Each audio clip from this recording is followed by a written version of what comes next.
guys, how are you? So, আমি এতিয়া আজি আমাৰ কলেজত ফাউণ্ডেশ্যন ডে আছে। হাই। হেয়া আমি ৰেডি হৈ আছো। আজি আমাৰ কলেজত বিদুৰ ভাই টিম আহিব আৰু জনম কেশৱ আহিব। সো আমি ৰেডি হৈ আছো। হেয়া আৰু বাকি होने वाला है একদম আৰু পুৰা মজা আৰু বাকিটো আমি কলেজত গৈ দেখাম ঠিক আছে বাই ফাইনালি ওলালো কলেজলৈ এয়া আহি গ'ল মিনি ব্লগ বনাই স্কুটি আহি গ'ল এতিয়া আৰু আমি যাওঁ আৰু এই পাছত যাব আমি যদি গৈ আহি লওঁ रुको ये देखो पहले हम दोनों जाएंगे फिर सुमनिका जाएगा सो गाइस আমি উঠিলো যাওঁ আৰু আকৌ নিবলৈ আহিব তাই গাইস ভিডিঅ' বাই যাবলৈ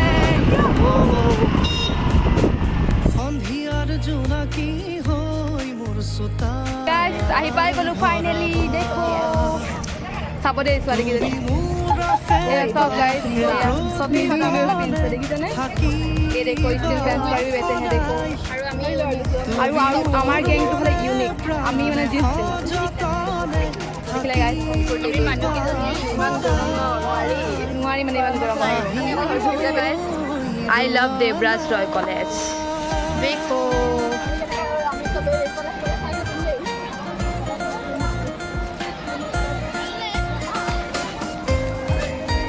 সবে ফটোশুট কৰিয়ে আছে এতিয়া আমিও কৰিম আৰু আজি ঢেৰ চবেই চাদৰ মেখেলা পিন্ধিছে দেখিছেনে আৰু আমি হ'লে ফৰ্মেল ড্ৰেছ ইয়াতে হ'ব প্ৰগ্ৰেম তোমালোকক ওলাই দিছোঁ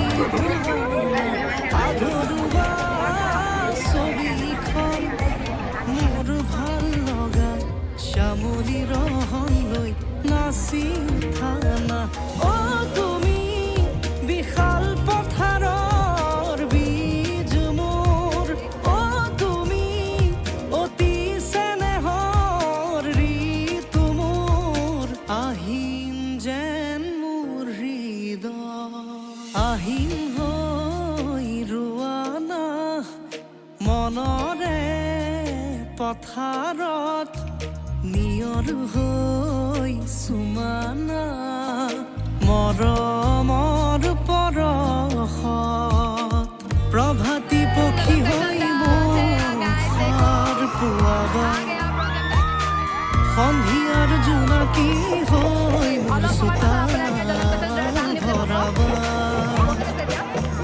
তুমি মোৰ প্ৰতিপলে থাকি আৰু জনম কাশ্যপ দাদাক মই মঞ্চলৈ আমন্ত্ৰণ জনাইছোঁ তুমি মোৰ মনে প্ৰাণে সযতনে থাকিবা সদায় আহিল হৈ ৰোৱানা আৰু দাদাক এখন ফুলাম গামোচাৰে সম্বৰ্ধনা জনাব আমাৰ ছাত্ৰ একতা সভাৰ সাংস্কৃতিক সম্পাদক চান্দুমণি বৰাই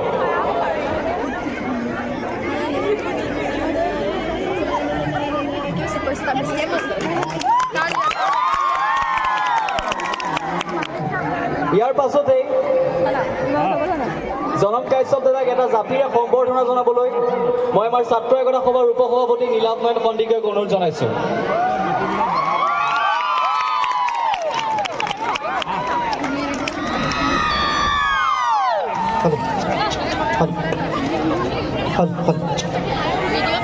গাইস এতিয়া জনম কাশ্যপ দা গান গাব কি খবৰ সকলোৰে ভালনে চিঞৰডালো গৰম কৰিছে আৰু ডাঙৰকৈ এটা চিঞৰ লাগে চাওঁ বঢ়িয়া দ্বিতীয়বাৰৰ কাৰণে আহিছোঁ আপোনালোকৰ মাজত যোৱা বছৰ যিসকল আছিলে তেওঁলোকে চাগে আছিলে নেকি কোনোবা আছিলে আজি নাচিব লাগিব পাৰিব নাই মোৰ লগত পাৰিব বঢ়িয়া ৭৭ সংখ্যক প্ৰতিষ্ঠা দিৱস উপলক্ষে দেৱৰাজ ৰয় মহাবিদ্যালয়ৰ প্ৰত্যেকজন ছাত্ৰ ছাত্ৰীৰ লগতে প্ৰত্যেকগৰাকী শিক্ষক শিক্ষয়িত্ৰীক শুভেচ্ছা জ্ঞাপন কৰিছোঁ আচলতে বহুত ডাঙৰ কথা গৌৰৱৰ কথা আপোনালোকে ইমানখিনি বছৰ আপোনালোকৰ কলেজখন ইমান ধুনীয়াকৈ আপোনালোকে চলাই গৈ আছে, ভাল ভাল ৰিজাল্ট দিয়াৰ পৰা ওলাই গৈ আছে। আমি শুনি আছিলোঁ আগতে, মই যিহেতু বেছি দূৰৰ নহয়, যোৰহাটৰে হয়, কিন্তু দ্বিতীয়বাৰৰ কাৰণেহে আহিছোঁ আপোনালোকৰ মাজত। সেয়া মোৰে সৌভাগ্য চাগে আজি এই শুভ দিনটোত আপোনালোকৰ মাজলৈ আহিবলৈ পাইছোঁ। বেছি সময় নকওঁ ন, গান গালে আমনি লাগিব নে কথা ক'লে আমনি লাগিব? গান গাব লাগিব? ঠিক আছে, নিজৰে এটি গীত গাইছোঁ, যদি শুনিছে আপোনালোকে একেলগে সহায় সহযোগ কৰিলে ভাল লাগিব। আহি নালাগে, ঠিক আছে।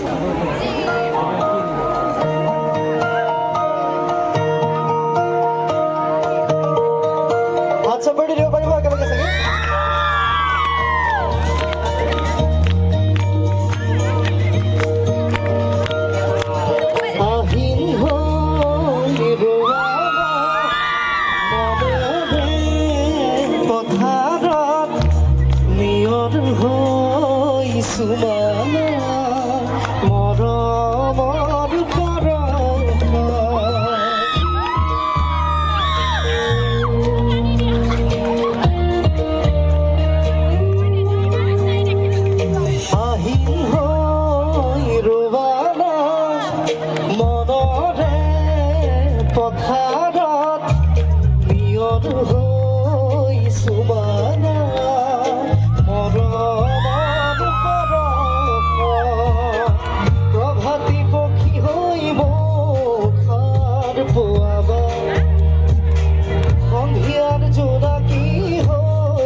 তো গাইজ আমি আহি পাই গ'লো, বহুত এনজয় কৰিলোঁ, বহুত নাচিলোঁ, একদম মাত চাত বহি গৈছে আৰু কি ক'ম। ঘামি মেলি দেখিলোঁ আমাৰ হালত চব না ঘামি অৱস্থা বেয়া হৈ গৈছে। আজি আমি প্ৰিয়া ৰুমত থাকিম, এই আৰু মই মোক মায়ে থাকিব ক'লে, মোৰ বাৰু ঘৰৰ ওচৰতে আৰু কাপোৰ কানি সলাই মেলি আমি দোকানলৈ গ'লোঁ। কি ল'লা? মাংস লৈছে, আজি মাংস বনাব আৰু এয়া ঠাণ্ডা চাণ্ডা আৰু আমি আজি খানা বনোৱাৰ পিছত আমি কি খাম আপোনালোকক দেখাই আছোঁ।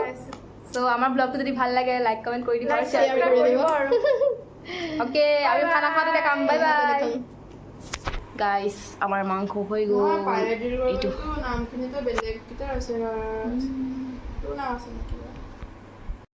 गाइस खाना खा के हो गया, एकदम पूरा टेस्टी बनाया है अर्चना ने, लेकिन वो नमक देना भूल गई। नमक क्या बताओ, नमक एक्स्ट्रा से हमने ऐसे ऊपर देकर और खाया। हाँ। फिर भी अच्छा ही लगा। हम लोगों का ब्लॉग कैसा लगा आप कमेंट करके बताना जरूर, ठीक है? Bye bye. फिर मिलते हैं नेक्स्ट ब्लॉग पर। ओके।